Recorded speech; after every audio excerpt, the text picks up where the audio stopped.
Hey guys, welcome to government jobs Gyan YouTube channel. Guys, आज की इस वीडियो में हम बात करेंगे यूपी आईटीआई 2026-27 एडमिशन के notification online form apply process के बारे में। जी हाँ दोस्तों, राज्य व्यावसायिक प्रशिक्षण परिषद उत्तर प्रदेश ने यहाँ पर आईटीआई 2026-27 प्रवेश सत्र में एडमिशन लेने के लिए नोटिफिकेशन रिलीज कर दिया है। कैसे आप इस सत्र में एडमिशन लेने के लिए अपने फॉर्म अप्लाई कर सकते हो बिना कोई मिस्टेक किए हुए, इसकी पूरी जानकारी हम आपको स्टेप बाय स्टेप रजिस्ट्रेशन से लेकर प्रिंट तक इस वीडियो में देंगे। बस आपको इस वीडियो को स्किप के बिना शुरू से लेकर एंड तक देखना है। उसके बाद वीडियो पसंद आए तो इसे लाइक और शेयर कर दें। चैनल पर नए हो तो इसे सब्सक्राइब कर लें। लास्ट डेट की अपडेट है, केवल एक दिन शेष रह गया है। आप जल्द से जल्द अपने फॉर्म अप्लाई कर लें। यहाँ पर यूपी आईटीआई एडमिशन के फॉर्म फिल करने के लिए डेट एक्सटेंड कर दी गई है। अब आप 7 अगस्त 2026 तक अपने फॉर्म अप्लाई कर सकते हो। पहले यहाँ पर इस पर अप्लाई करने की लास्ट डेट 4 अगस्त 2026 थी, जिसको बढ़ाकर 7 अगस्त 2026 कर दिया गया है। यहाँ पर अब आपके पास एक और मौका है। अगर आप किसी कारणवश अपने फॉर्म अप्लाई नहीं कर पाए थे तो अब आप 7 अगस्त 2026 तक अपने फॉर्म अप्लाई कर सकते हैं। फॉर्म अप्लाई करते हुए आपके सामने जो भी प्रॉब्लम फेस हो रही है उन सभी का हल आपको इस वीडियो में मिल जाएगा। तो बिना कोई वक्त गंवाए चलिए शुरू करते हैं। आपको इस वीडियो के डिस्क्रिप्शन बॉक्स में हमारी वेबसाइट IND-sarkari-naukri.in के इस पेज का लिंक मिल जाएगा। यहाँ पर आपको इस एडमिशन नोटिफिकेशन के रिगार्डिंग सभी डिटेल्स प्रोवाइड कर दी गई है। State council for vocational training UP SCVT UP ने यूपी आईटीआई 2026-27 सत्र में एडमिशन लेने के लिए नोटिफिकेशन रिलीज कर रखा है। अब आप 7 अगस्त 2026 तक अपने फॉर्म अप्लाई कर सकते हो। लास्ट डेट की अपडेट है, केवल एक दिन शेष रह गया है। आप जल्द से जल्द अपने फॉर्म अप्लाई कर ले। यहाँ पर अप्लाई करने की लास्ट डेट 4 अगस्त 2026 थी, जिसको बढ़ाकर अब 7 अगस्त 2026 कर दिया गया है। आपके पास एक और मौका है अपने फॉर्म अप्लाई करने का। 8वीं पास 10वीं पास कैंडिडेट अप्लाई कर सकते हैं। मिनिमम 14 साल आपकी आयु सीमा रखी गई है। जनरल ओबीसी के लिए 250 रुपये फीस है। SC/ST के लिए 150 रुपये फीस है, जो कि आप यहाँ पर debit card, credit card, net banking या फिर यूपीआई के माध्यम से जमा करा सकते हो। आप ऑनलाइन अप्लाई कर सकते हो। उसके लिए आपको इस पेज को नीचे स्क्रॉल करना है, इंपॉर्टेंट लिंक सेक्शन में आना है, ऑफिशियल नोटिफिकेशन PDF लिंक पर क्लिक करके यहाँ पर इस एडमिशन नोटिफिकेशन के इस ऑफिशियल नोटिफिकेशन को ओपन कर लेना है और इसमें से आपको पूरी डिटेल रीड कर लेनी है। यहाँ पर आपको सभी डिटेल्स प्रोवाइड कर दी गई है, जैसे कि यहाँ पर किस में आपका एडमिशन होगा। आईटीआई में प्रवेश सत्र 2026-27 के लिए आपसे आवेदन पत्र मंगाए जा रहे हैं। क्या यहाँ पर आवेदन करने की लास्ट डेट है, कितनी फीस आपको देनी है, सभी डिटेल्स यहाँ पर आपको प्रोवाइड कर दी गई है। आपको सभी डिटेल्स यहाँ से रीड करनी है, उसके बाद अपने फॉर्म अप्लाई करने हैं। फॉर्म अप्लाई करने के लिए भी आपको हमारी वेबसाइट के इसी पेज पर ही अप्लाई ऑनलाइन का लिंक दिया गया है। जैसे ही आप इस लिंक पर क्लिक करेंगे, आपके सामने यहाँ पर यूपी आईटीआई 2026-27 सत्र के लिए ये पोर्टल ओपन होगा। अब यहाँ पर आपको अपना, अगर आपने फॉर्म पहले से फिल कर रखा है और आपका फॉर्म अनकम्प्लीट है तो यहाँ पर आप अपूर्ण आवेदन पत्र को पूर्ण करें के लिंक पर क्लिक करके पूर्ण कर सकते हैं, अपना फॉर्म कंप्लीट कर सकते हैं। और अगर आप अपने फॉर्म में कोई संशोधन करना चाहते हैं, करेक्शन करना चाहते हैं, तो आवेदन पत्र में संशोधन करें के इस ऑप्शन पर क्लिक करके आप अपने फॉर्म में संशोधन कर सकते हैं। और अगर आप बिल्कुल न्यू हैं, आप फर्स्ट टाइम अप्लाई करने जा रहे हो, तो सबसे पहले यहाँ पर आपको अपना रजिस्ट्रेशन करना होगा अपना फॉर्म अप्लाई करने के लिए। तो यहाँ पर आपको अब online submission of application for admission for session 2026-27 for government private ITI के इस ऑप्शन पर क्लिक करना है। उसके बाद आपके सामने कुछ इस तरह से इंटरफेस ओपन होगा। अब गाइस, यहाँ पर आपको अपनी बेसिक इन्फॉर्मेशन प्रोवाइड करते हुए अपना फॉर्म फिल करना है। सबसे पहले यहाँ पर आपको अपना नाम इंग्लिश में एंटर करना है। उसके बाद आपको अपना नाम हिंदी में यहाँ पर एंटर करना है।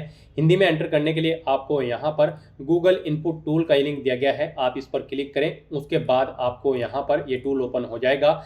अब यहाँ पर अपना नाम हिंदी में टाइप करने के लिए आपको यहाँ पर लैंग्वेज सेलेक्ट कर लेनी है हिंदी। आप यहाँ पर हिंदी ऑप्शन सेलेक्ट करेंगे, फिर यहाँ पर जो आपका नाम है उसे यहाँ पर आप टाइप करेंगे, वो यहाँ पर हिंदी में आपको शो कर दिया जाएगा। इसे यहाँ से आप कॉपी करें Ctrl+C करते हुए और यहाँ पर आप Ctrl+V करते हुए इसे पेस्ट कर दें। इस तरह से यहाँ पर आपको अपना नाम हिंदी में एंटर कर देना है। उसके बाद गाइड यहाँ पर आपको अपने फादर का नाम इंग्लिश में एंटर करना है, हिंदी में यहाँ पर आपको एंटर करना है। मदर का नाम इंग्लिश और हिंदी में यहाँ पर आपको एंटर करना है। उसके बाद यहाँ पर आपको अपनी डेट ऑफ बर्थ सेलेक्ट करनी होगी। पहले यहाँ पर आप अपनी डे सेलेक्ट करेंगे, फिर मंथ, फिर ईयर। उसके बाद आप अपनी कैटेगरी यहाँ पर सेलेक्ट करेंगे, आप जिस कैटेगरी से बिलोंग करते हैं। फिर गाइड यहाँ पर आपको अपना मोबाइल नंबर एंटर करना है, अपना आधार नंबर आपको एंटर करना है और फिर आपको इस चेकबॉक्स को ओके करते हुए सेंड OTP के इस ऑप्शन पर क्लिक करना है।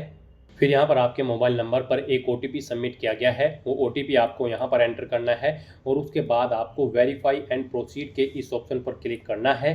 फिर आपके सामने ये पॉपअप शो होगा। अब आप इस चेकबॉक्स को ओके करें और उसके बाद यहाँ पर यस के इस ऑप्शन पर क्लिक कर दें। फिर आपके सामने कुछ इस तरह से इंटरफेस ओपन होगा। अब यहाँ पर आपको ऑप्शन सेलेक्ट करना है। आप यहाँ पर राजकीय आईटीआई में एडमिशन लेना चाहते हैं, या फिर आप प्राइवेट आईटीआई निजी आईटीआई में लेना चाहते हैं, या फिर राजकीय एवं निजी यानी कि प्राइवेट दोनों के लिए आप आवेदन कर रहे हैं।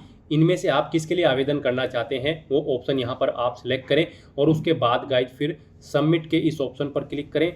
फिर आपके सामने कुछ इस तरह से इंटरफेस ओपन होगा। अब यहाँ पर आपका फॉर्म स्टार्ट हो चुका है। गाइज यहाँ पर सबसे पहले आपको अपनी ABC आईडी एंटर करनी है, और अगर आपके पास आपकी कोई आईडी नहीं है ABC आईडी, तो फिर आपको यहाँ पर इस लिंक पर क्लिक करना है। उसके बाद आपके सामने कुछ इस तरह से इंटरफेस ओपन होगा। अब यहाँ पर आपको अपनी बेसिक इन्फॉर्मेशन प्रोवाइड करते हुए अपनी ABC आईडी क्रिएट कर लेनी है, और फिर यहाँ पर उसको आपको एंटर करना है। उसके बाद यहाँ पर आपको आपकी कुछ डिटेल ऑटोमेटिकली फिर मिलेगी, जैसे कि आपका नाम, आपके फादर का नाम, आपकी मदर का नाम, आपकी डेट ऑफ बर्थ। ये आपकी पीछे जो आपने रजिस्ट्रेशन में डिटेल प्रोवाइड कराई है वहाँ से फैच कर ली गई है। आप इन्हें चेकआउट करें। उसके बाद यहाँ पर अगर आप मैरिड हैं तो अपने हस्बैंड या वाइफ का नाम एंटर करेंगे। फिर आपको अपना जेंडर सेलेक्ट कर लेना है, मेल या फिर फीमेल।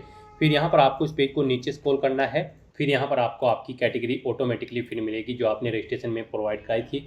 उसके बाद यहाँ पर अगर आपकी कोई सब कैटेगरी है तो वो यहाँ पर आप सेलेक्ट कर ले, नहीं है इनमें कोई भी तो फिर यहाँ पर आप इस ऑप्शन को ऐसे ही रहने दें। फिर आपसे पूछा गया है कि क्या आप दिव्यांग कैंडिडेट हैं, अगर हैं तो इनमें से ऑप्शन सेलेक्ट करें।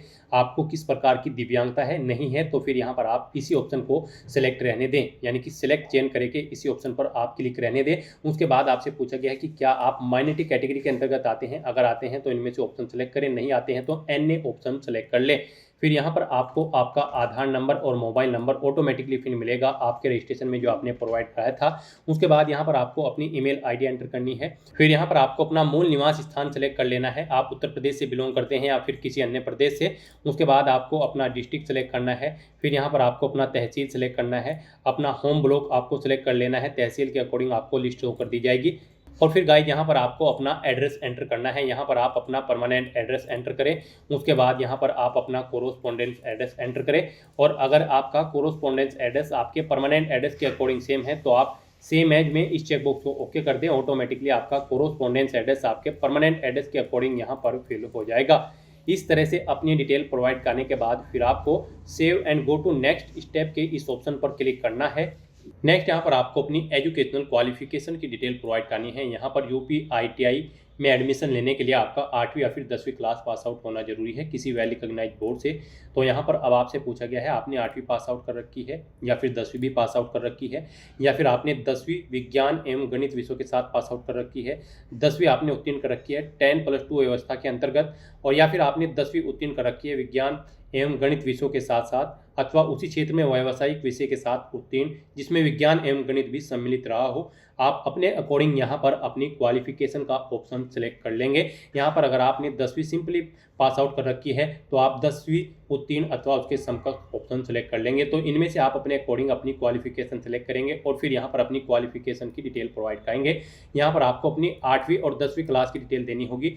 यहाँ पर आपको सबसे पहले अपनी 8वीं क्लास की डिटेल देनी है। इसमें आपको बोर्ड या स्कूल का नाम देना है जिससे आपने अपनी 8वीं क्लास पास आउट की है। फिर यहाँ पर स्कूल या कॉलेज का नाम देना है जिससे आपने अपनी 8वीं क्लास पास आउट की है। अपना 8वीं का रोल नंबर यहाँ पर आपको एंटर करना है, किस ईयर में इसे आपने पास आउट किया है वो ईयर आपको सेलेक्ट कर लेना है। फिर यहाँ पर आपको अपने सब्जेक्ट एंटर करने हैं, 8वीं में आपके पास जो जो सब्जेक्ट थे। उसके बाद यहाँ पर आपको अपने टोटल मार्क्स एंटर करने हैं। यहाँ पर फिर आपको बताना है उनमें से आपने कितने मार्क्स ऑब्टेन किए थे वो यहाँ पर आप एंटर करेंगे। उसके अकॉर्डिंग यहाँ पर आपकी परसेंटेज कैलकुलेट करके आपको शो कर दी जाएगी। इस तरह से यहाँ पर आपको अपनी 8वीं क्लास की डिटेल देनी है। फिर यहाँ पर आपको अपनी 10वीं क्लास की डिटेल देनी है। यहाँ पर आपको सेलेक्ट करना है बोर्ड का नाम जिससे आपने अपनी 10वीं क्लास पास आउट की है। UP board, CBSE board, ICSE board या फिर कोई अन्य बोर्ड, आप अपने अकॉर्डिंग ऑप्शन सेलेक्ट करेंगे। उसके बाद यहाँ पर आपको स्कूल या कॉलेज का नाम देना है जिससे आपने अपनी 10वीं क्लास पास आउट की है। 10वीं का रोल नंबर यहाँ पर आपको अपना एंटर करना है। किस ईयर में आपने पास आउट किया है वो यहाँ पर आपको सेलेक्ट कर लेना है। अपने 10वीं के सब्जेक्ट यहाँ पर आपको एंटर करने हैं जो जो सब्जेक्ट आपके पास 10वीं क्लास में थे।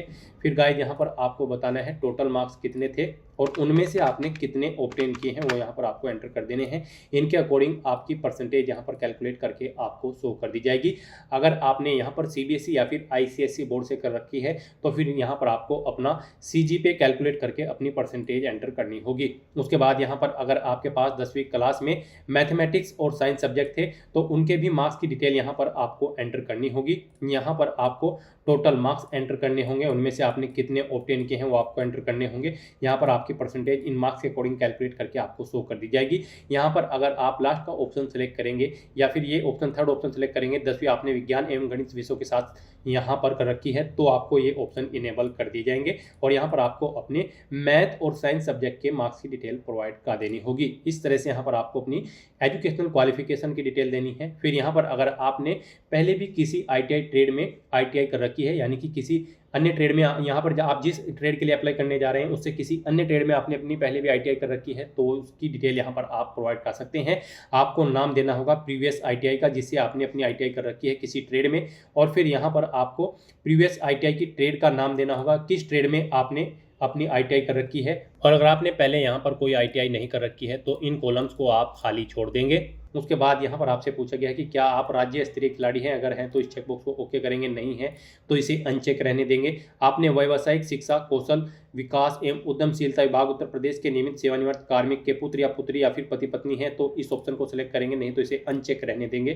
किसी उद्योग में आपने 2 वर्ष या उससे अधिक समय के लिए कार्य किया है तो आप इस चेकबॉक्स को ओके करेंगे, नहीं तो इसे अनचेक रहने देंगे। इस तरह से यहाँ पर आपको अगर इनमें से आपके पास कोई भी एक ऑप्शन है तो फिर यहाँ पर आपको वरीयता दी जाएगी एडमिशन में। फिर यहाँ पर आपको अपना फोटो और सिग्नेचर अपलोड करने हैं। यहाँ पर इनके लिए आपको गाइडलाइन दी गई है, आपका फोटो 50 KB से कम होना चाहिए और सिग्नेचर भी आपके 50 KB से कम होने चाहिए। यहाँ पर जेपीजी या फिर जेपीईजी फॉर्मेट में होने चाहिए। गाइस यहाँ पर अगर आपके फोटो और सिग्नेचर का साइज कम या ज़्यादा है तो आपको गूगल पर जाना है, इमेज रिसाइजर टाइप करना है, मल्टीपल ऑनलाइन वेबसाइट ओपन हो जाएंगी। किसी भी वेबसाइट को ओपन करें और वहाँ पर आप अपने जिस भी डॉक्यूमेंट का साइज दी गई गाइडलाइन के अकॉर्डिंग सेट करना चाहते हैं उसे अपलोड करें, उसका साइज सेट करें, वहाँ से डाउनलोड करके यहाँ पर अपलोड कर दे। अपना फोटो और सिग्नेचर अपलोड करने के लिए आपको अपलोड के इन ऑप्शंस पर क्लिक करना है, फाइल को सेलेक्ट कर लेना है और 1 बाय 1 करके अपना फोटो और सिग्नेचर यहाँ पर अपलोड कर देने हैं। और उसके बाद गाइस फिर आपको यहाँ पर save and go to next step के इस ऑप्शन पर क्लिक करना है। नेक्स्ट आपके सामने कुछ इस तरह से इंटरफेस ओपन होगा। अब यहाँ पर आपको अपनी शैक्षणिक अर्हता के आधार पर अपनी आईटीआई का चयन करना है। यहाँ पर आप आईटीआई में अपनी किस शैक्षणिक अर्हता के आधार पर चयन करना चाहते हैं अपनी आईटीआई का वो आप सिलेक्ट करें। 10वीं के बेस पर या फिर 8वीं के बेस पर या फिर दोनों के बेस पर आप अपने अकॉर्डिंग ऑप्शन सेलेक्ट करेंगे। उसके बाद यहाँ पर अगर आप जनपद स्तर पर आरक्षण चाहते हैं तो आपको 75% आरक्षण मान्य होगा और अगर प्रदेश स्तर पर चाहते हैं तो 25% आरक्षण आपका मान्य होगा। यहाँ पर उसके बाद आपसे पूछा गया है आप इनमें से किस स्तर पर आरक्षण चाहते हैं, जनपद स्तर या फिर गृह प्रदेश, आप अपने अकॉर्डिंग ऑप्शन सेलेक्ट करेंगे। फिर यहाँ पर आपको आपकी क्वालिफिकेशन और गृह जनपद या फिर गृह प्रदेश के अकॉर्डिंग आईटीआई की सूची शो कर दी जाएगी। इसमें से आप जिस आईटीआई को जिस नंबर पर प्रेफरेंस देना चाहते हैं एडमिशन के लिए उसे आप सेलेक्ट करें और चुने के ऑप्शन पर क्लिक करके यहाँ पर इस सूची में ऐड कर दे, इस कॉलम में ऐड कर दे। तो यहाँ पर आपको 1 बाय 1 करके अपनी चॉइस के अकॉर्डिंग जिस आईटीआई को आप जिस नंबर पर एडमिशन के लिए प्रेफरेंस देना चाहते हैं उस पर सिलेक्ट करते हुए यहाँ पर ऐड कर देना है। फिर यहाँ पर आपने जो जो आईटीआई यहाँ पर सिलेक्ट की है उन्हें आपको यहाँ पर इस कॉलम में ऐड करना है। तो यहाँ पर आप जिस आईटीआई को जिस नंबर पर ऐड करना चाहते हैं उस नंबर पर आप क्लिक करते हुए चले जाएं, वो आईटीआई यहाँ पर ऐड होती चली जाएगी। यहाँ पर इस तरह से आपको अपनी इन आईटीआई को इस सूची में भी ऐड कर देना है। इस तरह से यहाँ पर आपको आपकी चयनित आईटीआई की सूची शो कर दी जाएगी। इनमें आप जिस आईटीआई को अप या डाउन करना चाहते हैं यानी कि प्रेफरेंस ऊपर या नीचे करना चाहते हैं तो उसे आप सेलेक्ट करके इन एरो कीज की मदद से अप या डाउन आप कर सकते हैं। इस तरह से यहाँ पर आपको अपनी आईटीआई सेलेक्ट कर लेनी है और फिर गाइस आपको यहाँ पर नेक्स्ट के इस ऑप्शन पर क्लिक करना है। नेक्स्ट यहाँ पर आपको अपनी प्राइवेट आईटीआई के आवेदिक शैक्षिक अर्हता का चयन करना है। आप 10वीं के बेस पर करना चाहते हैं या फिर 8वीं के, आप अपने अकॉर्डिंग ऑप्शन सेलेक्ट करेंगे और फिर यहाँ पर आप शो आईटीआई ऑफ 10th पास के इस ऑप्शन पर क्लिक करेंगे। उसके बाद यहाँ पर आपको आईटीआई की सूची शो कर दी जाएगी। इनमें आप जिस आईटीआई को जिस नंबर पर प्रेफरेंस देना चाहते हैं उसे यहाँ पर उस नंबर पर सेलेक्ट करें, चुने के ऑप्शन पर क्लिक करें और वो आईटीआई यहाँ पर इस कॉलम में ऐड हो जाएगी। इस तरह से यहाँ पर आपको 1 बाय 1 करके अपनी चॉइस के अकॉर्डिंग आईटीआई को सिलेक्ट कर लेना है। यहाँ पर आप जिस आईटीआई को जिस नंबर पर प्रेफरेंस देना चाहते हैं उस नंबर पर आप सेलेक्ट करेंगे, चुने के ऑप्शन पर क्लिक करेंगे और उसे यहाँ पर आप ऐड कर देंगे। उसके बाद यहाँ पर आपको आप जो ITI सेलेक्ट करेंगे, इन चयनित सूची में से आपको अपनी ITI यहाँ पर इस बॉक्स में भी ऐड कर देनी है, उस पर क्लिक करते हुए। इस तरह से यहाँ पर आपको अपनी ITI की डिटेल देनी है और फिर आपको एक बार फिर से नेक्स्ट के इस ऑप्शन पर क्लिक करना है। यहाँ पर ये डिटेल आपको आपकी ITI की 2 बार प्रोवाइड करनी होगी अगर आपने अपना फॉर्म फिल करते हुए राजकीय एवं प्राइवेट ITI दोनों का ऑप्शन सेलेक्ट किया होगा। और अगर आपने एक ऑप्शन सेलेक्ट किया होगा, आप राजकीय में एडमिशन लेना चाहते हैं या फिर केवल प्राइवेट में, तो फिर आपको एक बार ही यहाँ पर अपनी ITI की सूची सेलेक्ट करनी होगी, ITI की डिटेल्स देनी होगी। नेक्स्ट यहाँ पर आपने पीछे अब तक जो भी अपने एप्लीकेशन फॉर्म में डिटेल प्रोवाइड की है उसका पूरा प्रीव्यू आपको शो कर दिया गया है। आपको सभी डिटेल्स केयरफुली चेकआउट करनी है। इस पेज को नीचे स्क्रॉल करना है, मैं सहमत हूँ में इस चेकबॉक्स को ओके करना है। और उसके बाद गाइस अगर कहीं पर कोई मिस्टेक है तो आप प्रीवियस के ऑप्शन पर क्लिक करके एडिट कर सकते हो। और अगर सभी चीज़ें ओके हैं तो बस यहाँ पर अब आपको प्रोसीड टू पेमेंट के इस ऑप्शन पर क्लिक करना है। फिर आपके सामने पेमेंट गेटवे के ऑप्शन होंगे। आप यूनियन बैंक ऑफ इंडिया के थ्रू फीस पेमेंट करना चाहते हैं या फिर state bank of India payment gateway के थ्रू, आप अपने अकॉर्डिंग कोई भी ऑप्शन सेलेक्ट करें और उसके बाद प्रोसीड टू पेमेंट के इस ऑप्शन पर क्लिक करें। फिर आपको फीस पेमेंट के इस इंटरफेस पर डायरेक्ट कर दिया जाएगा। गाइस यहाँ पर आपको आपकी कैटेगरी के अकॉर्डिंग एप्लीकेशन फीस का अमाउंट देखने को मिल जाएगा। जनरल OBC के लिए 250 रुपये फीस है, SC ST के लिए 150 रुपये फीस यहाँ पर आपको देनी होगी। तो यहाँ पर अब अपना फीस पेमेंट करने के लिए आपके पास ऑप्शन है, आप debit card, credit card, net banking या फिर UPI के माध्यम से अपना फीस पेमेंट कर सकते हो। यहाँ पर आपके लिए सबसे बेस्ट और ईजी ऑप्शन UPI का रहेगा, तो आप UPI के इस ऑप्शन पर क्लिक करें। उसके बाद आप यहाँ पर UPI QR के इस रेडियो बटन पर क्लिक करें और फिर गाइस आप पे नाउ के इस ऑप्शन पर क्लिक करें।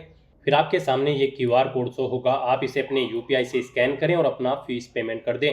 सक्सेसफुली फीस पेमेंट करते ही यहाँ पर आपके एप्लीकेशन फॉर्म की सभी टास्क कंप्लीट हो जाएगी। फिर आपको अपने एप्लीकेशन फॉर्म का एक हार्ड कॉपी या फिर सॉफ्ट कॉपी प्रिंट आउट ले लेना है फ्यूचर यूज के लिए, फ्यूचर रेफरेंस के लिए। तो दोस्तों ऐसे आप UP ITI 2026-27 में एडमिशन लेने के लिए अपने फॉर्म अप्लाई कर सकते हो बिना कोई मिस्टेक के हुए।